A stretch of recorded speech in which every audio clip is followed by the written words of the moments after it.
Okay, everybody, we're back at last. Many apologies that there's not been a follow-up video for a couple of weeks. Basically, life has got in the way. It's as simple as that. I've just been wildly busy. I've not been well, and I've been appearing in a play because I am, of course, a drama teacher, or was a drama teacher, so I do a lot of drama. And recently, I've been playing Professor Higgins in My Fair Lady, which was fantastic. But it's meant that all my sort of, along with lots of other problems and one thing or another, I've simply not been near the bike. So finally, the play's finished, one thing and another, and now I've got back on with the bike and looking at the problem of why the engine is smoking badly. So we got to the point where I stripped it down, we re-honed the barrels, thinking that the barrels hadn't, the rings hadn't bedded in properly, didn't solve it. We then narrowed it down to the fact that it was almost certainly a problem with the cylinder head, because we cut off the oil supply to the cylinder head and it didn't smoke. So I'm now at the point where I've taken the head back off. We're now going to take the head back off, and hopefully we'll find the source of the problem. Okay, so first thing to note after I've taken the head off is that there is oil sitting on top of the pistons. If you look at this piston, if you look in the cutouts for the valves, you can see the oil just sitting in the bottom of the cutouts, both the exhaust and the inlet. If you look at the centre, there's actually a huge amount of oil. I'll just stir it a bit if I can. Damn camera, come on camera, focus. Look at that, look, that's all oil there, sitting now. And it's the same on all cylinders. Come on, focus, you little cretin. There you go. So you can see there's oil sitting there on top of all the pistons. So now some of that could have come when I took the head off, and there's always oil in the dowel holes, but I think most of that was in there. And what I was thinking was, well, that's strange because it doesn't start smoking till about, a minute or so after I start it. And then, because now there's oil in there, it would suggest there's oil in there, every time you start it. But then I'm thinking, I wonder if there's a temperature at which oil starts to burn. So like maybe it won't burn immediately. I don't know. Until it's sitting there, gets very hot and then burns. I don't know, it's just something I thought, because obviously there's oil in there now, which would suggest that there's oil in there every time when you start it up. Anyway, I've now got the head off. There's signs of maybe oil leaking down past the valves. So anyway, I'm going to take the valves out. And my main sort of suspect is the valve guides. And what we'll do is we'll take the valves out, we'll have a look. I'll check all these drain holes, I'm sure they're clear, but I'll check them all.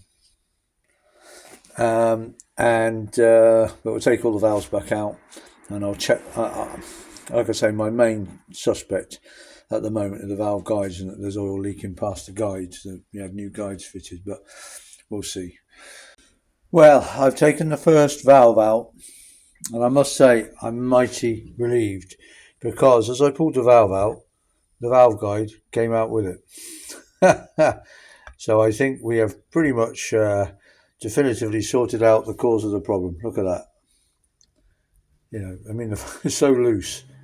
When I pulled the springs off the top, I actually pulled the valve guide out with it. I'll just put it back in, So I'm assuming that many of the others are going to be like this as well.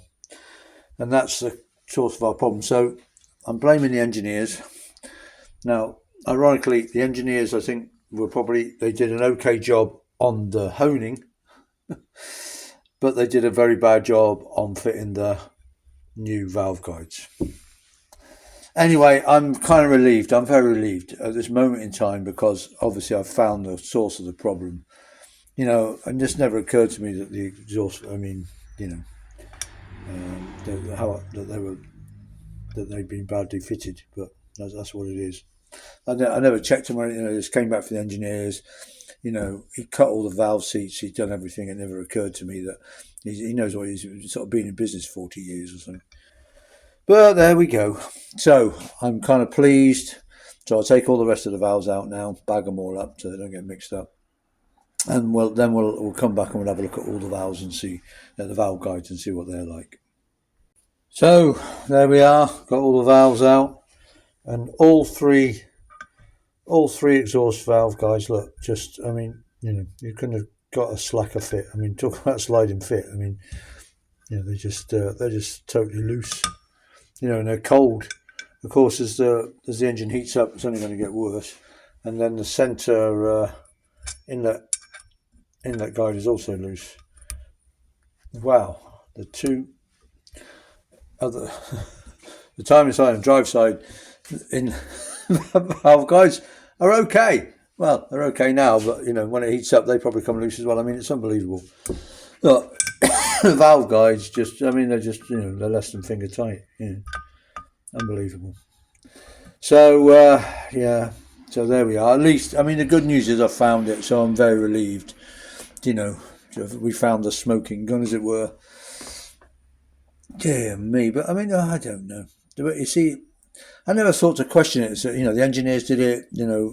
I have been worried a bit about some of the work they've done for me recently, and that's why I suspected that they hadn't honed it properly. And I don't know. But of course, they had. I think they probably had honed it properly, but they hadn't fitted the valve guides properly. So anyway, I'll have a chat with the owner now. Ring up. I think you can get oversized valve guides. See if we want to take it back to that engineers. Obviously, they owe us, and at the very least, do it for free if they don't give us our money back. Or whether we send it off to a different engineer that we can trust. But then, of course, we'll have to pay to have it done. I'm not up to fitting valve guides. I mean, I know people do.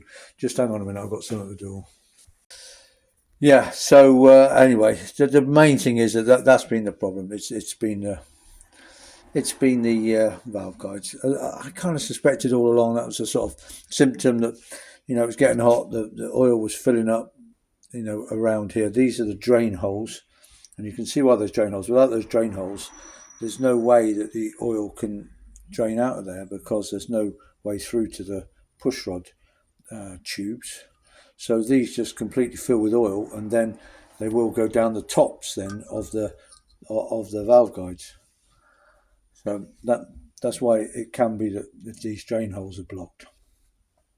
But it's not in our case, because I was pretty sure I cleaned them all out. It's just that the actual valve guides themselves just not been fitted at all properly. Not at all properly. So there you go. There you go. So I'll have a chat with the owner and one thing or another and the part suppliers, and then decide what's our best course of action.